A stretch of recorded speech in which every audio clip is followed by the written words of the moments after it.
नमस्कार दोस्तों, स्वागत है आपका साइट फॉर वर्ल्ड के ऑफिशियल लर्निंग प्लेटफॉर्म पर, जहां स्टूडेंट्स और जॉब सीकर्स के लिए करियर, टेक्नोलॉजी और प्लेसमेंट से जुड़ी इंडस्ट्री ओरिएंटेड और प्रैक्टिकल नॉलेज दी जाती है। अगर आप अपनी स्किल्स को नेक्स्ट लेवल तक ले जाना चाहते हैं, तो आप बिल्कुल सही जगह पर आए हो। चलिए शुरू करते हैं आज का इम्पोर्टेंट सेशन। नमस्ते स्टूडेंट्स, आप रेडी हो? फोकस मोड ऑन है ना? देखो, आज हम समझेंगे कि एक मॉडर्न बिजनेस आखिर चलता कैसे है। पर्दे के पीछे अक्सर अलग-अलग सॉफ्टवेयर का एक जाल सा बना होता है, जो एक दूसरे से ठीक से बात भी नहीं करते। आज हम इसी उलझन को सुलझाने का तरीका देखेंगे। इस तस्वीर को देखो। टेक की दुनिया में इसको कहते हैं सिस्टम स्पेगेटी। एकदम उलझा हुआ जाल है ना। इसमें एक सॉफ्टवेयर का डेटा दूसरे तक आसानी से पहुंच ही नहीं पाता। इसका रिजल्ट क्या होता है? डेटा अलग अलग जगह फंस जाता है, मैनुअल काम इतना बढ़ जाता है कि बिजनेस की स्पीड ही धीमी पड़ जाती है। तो इस केओस से बाहर निकलने का रास्ता क्या है?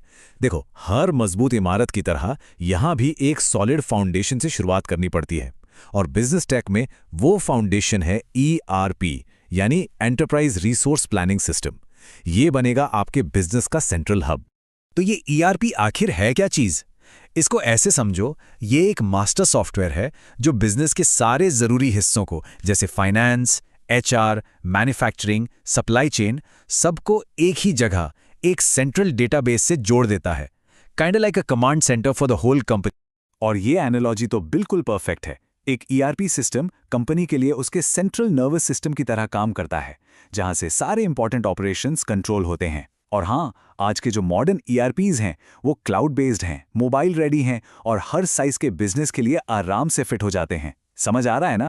ठीक है, तो हमारे पास एक सेंट्रल हब तो आ गया, लेकिन सोचो, एक हब अकेले काम नहीं कर सकता। उसकी असली ताकत तो बाकी सिस्टम से जुड़ने में ही है। तो ये कनेक्शन बनता कैसे है? यही हमारा अगला टॉपिक है। सिंपल भाषा में समझे तो एक एपीआई एक मैसेंजर की तरह है। ये दो सॉफ्टवेयर के बीच सीधे इंफॉर्मेशन ले जाता है और लाता है। यही डायरेक्ट कनेक्शन बिजनेस का डिजिटल नर्वस सिस्टम बनाता है, जिससे सारी चीजें आपस में अच्छे से जुड़ी रहती हैं। ये समझना बहुत इंपॉर्टेंट है। पहले सिस्टम्स को जोड़ने के लिए मिडलवेयर का यूज होता था, मतलब दो सॉफ्टवेयर के बीच में एक एक्स्ट्रा लेयर जो चीजों को कॉम्प्लेक्स बना देती थी। लेकिन एपीआई एक डायरेक्ट कनेक्शन बनाता है। इससे सिस्टम सिंपल और बहुत एफिशिएंट रहता है। तो एपीआईज बेहतर क्यों हैं? एक, इससे सिस्टम कॉम्पैक्ट रहता है। दो, मेंटेनेंस का झंझट कम हो जाता है। तीन, डेटा रियल टाइम में सिंक होता है। चार, प्रोसेस बहुत एफिशिएंट हो जाते हैं। और पांच, बिजनेस को ज्यादा फ्लेक्सिबिलिटी मिलती है। ये सब मिलकर एक ज्यादा फास्ट और अडेप्टेबल सिस्टम बनाते हैं। और अब ये आंकड़ा देखो। एक बहुत बड़ी रिसर्च फर्म गार्टनर के मुताबिक 40% ईआरपी प्रोजेक्ट्स इसलिए फेल हो जाते हैं क्योंकि इंटीग्रेशन को अहमियत ही नहीं दी जाती, सिर्फ इस एक चीज से। ये दिखाता है कि सिस्टम्स का आपस में जुड़ना कितना कितना जरूरी है। चलिए, अब मान लेते हैं कि आपका सिस्टम बन गया है और कनेक्ट भी हो गया है, सब अच्छे से चल रहा है। लेकिन अगर आपको कोई नया फीचर टेस्ट करना हो, तो क्या आप उसे सीधे लाइव सिस्टम पर ट्राई करेंगे?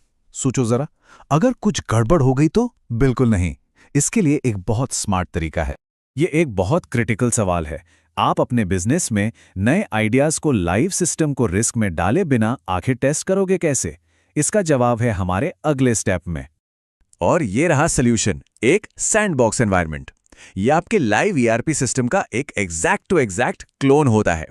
आप इसमें कुछ भी बिल्ड करो, टेस्ट करो या ट्रेनिंग दो, आपके लाइव बिजनेस डेटा पर कोई असर नहीं पड़ेगा। बिल्कुल बिजनेस के लिए एक फ्लाइट सिमुलेटर जैसा, रिस्क फ्री इनोवेशन।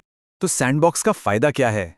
आप थर्ड पार्टी एप्स आराम से टेस्ट कर सकते हैं, कॉस्टली मिस्टेक से बच सकते हैं, नए एम्प्लॉयज को डेटा खराब होने के डर के बिना ट्रेन कर सकते हैं और डेवलपर्स को एक्सपेरिमेंट करने की आजादी दे सकते हैं बिना लाइव सिस्टम को छेड़े। ये इनोवेशन के लिए एक सेफ प्लेग्राउंड है। चलिए, अब इस इकोसिस्टम के आखिरी और शायद सबसे इंपॉर्टेंट हिस्से पर आते हैं।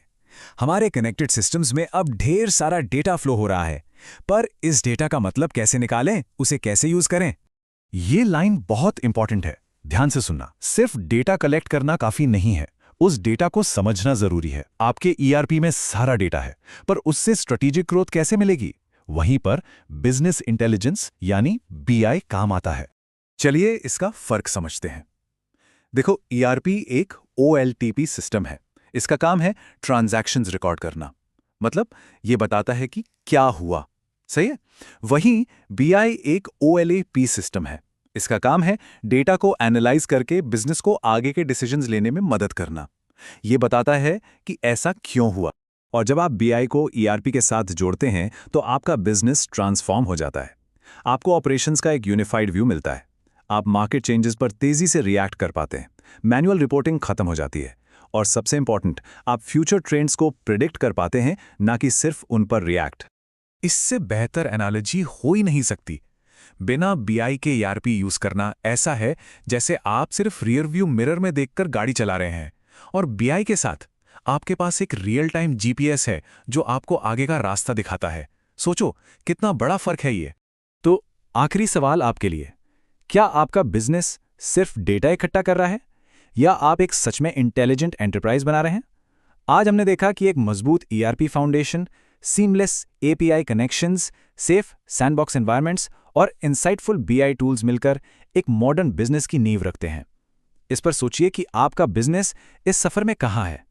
अगली बार मिलेंगे। तो हमारे चैनल को सब्सक्राइब कीजिए और वीडियो को अपने दोस्तों के साथ शेयर जरूर कीजिए। कमेंट सेक्शन में अपना डाउट या नेक्स्ट टॉपिक लिखना मत भूलिएगा।